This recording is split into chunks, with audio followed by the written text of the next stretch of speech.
చేస్తే అసలు మొత్తం లైవ్ టెలికాస్ట్ చేయాలి, అసలు వీళ్ళిద్దరూ ఏం మాట్లాడుకుంటున్నారు మొత్తం 2 రాష్ట్రాల చూడాలని చెప్పి బొత్స ఒక ట్వీట్ చేసినటువంటి పరిస్థితి. సో ఎందుకు ఈ రకమైనటువంటి డిమాండ్లు వాళ్ళు చేయాల్సి వచ్చింది?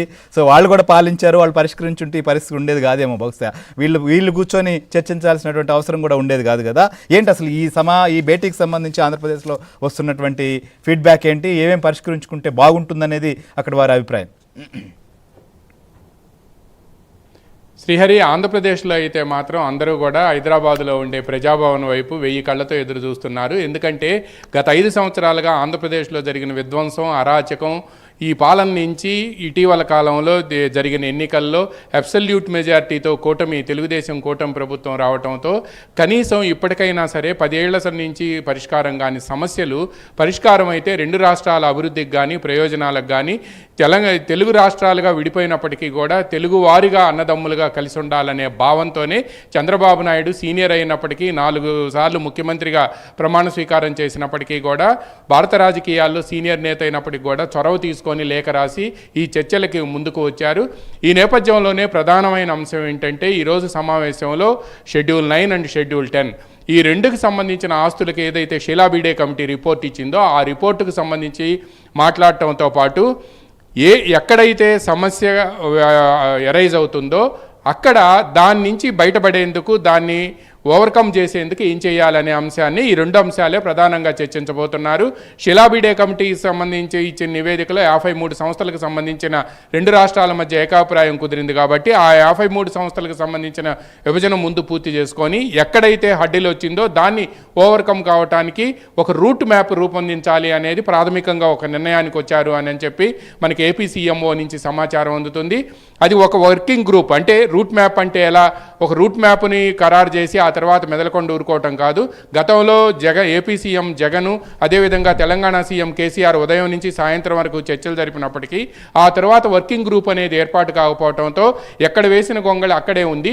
ఈసారి అలా కాదు, చర్చలకు కూర్చున్నాము అని అంటే over a period of time ఈ చర్చలన్నింటినీ కూడా సానుకూలంగా చూసుకొని మంత్రులు అధికారులతో కమిటీ ఏర్పాటు చేసి ఆ కమిటీ ద్వారా ఒక రోడ్ మ్యాప్ను రూపొందించుకొని తరచూ సమావేశమై సీఎంల అవసరం ఎక్కడుంది, కేంద్ర ప్రభుత్వం అవసరం ఎక్కడుంది అనేది కూడా నిర్ణయించుకొని వాటిలన్నింటినీ కూడా ఓవర్కమ్ కావాలి అనేది ఈరోజు చర్చల్లో ఇప్పటి వరకు కూడా ప్రాథమికంగా వచ్చిన అభిప్రాయం అని మనకు సమాచారం అందుతుంది.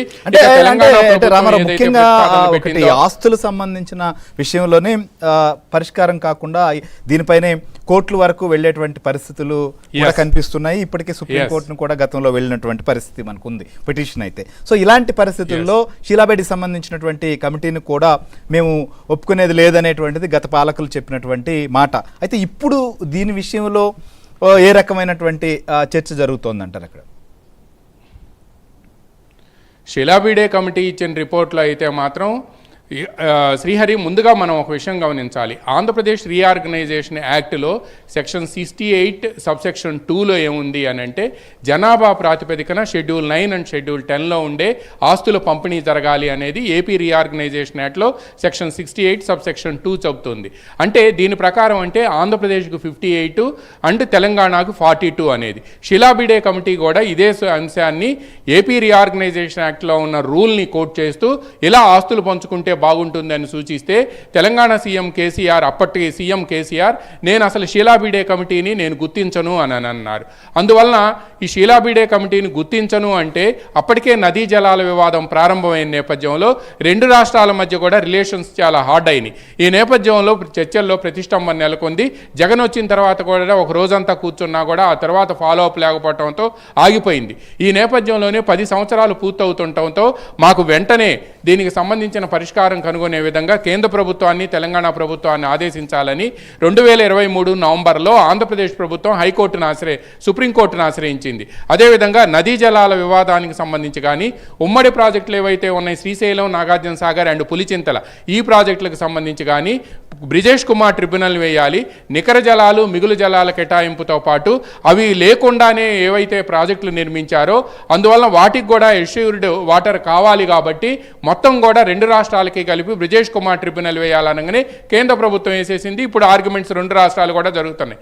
ఆ సబ్జెక్టు కాకుండా schedule 9 and 10 Sheela Bide committee ఏదైతే ఇచ్చిందో వాటి మీద అండ్ రెండు రాష్ట్రాలకి సంబంధించిన ఉమ్మడి సంస్థలు ఏవైతే ఉన్నాయో ఆంధ్రప్రదేశ్ పోలీస్ అకాడమీ అప్ప, అదేవిధంగా ఆంధ్రప్రదేశ్ హైయర్ ఎడ్యుకేషన్, ఇటువంటి సంస్థలు ఏవైతే ఉన్నాయో వీటన్నిటికీ సంబంధించి కూడా ఏం చేయాలి అంటే వాటిల్లో ఉండే నిధుల పంపిణీకి సంబంధించి కానీ, నిధుల విభజనకు సంబంధించి కానీ, లేకపోతే వీటిని ఏం చేయాలనేది ఒక ఆలోచన.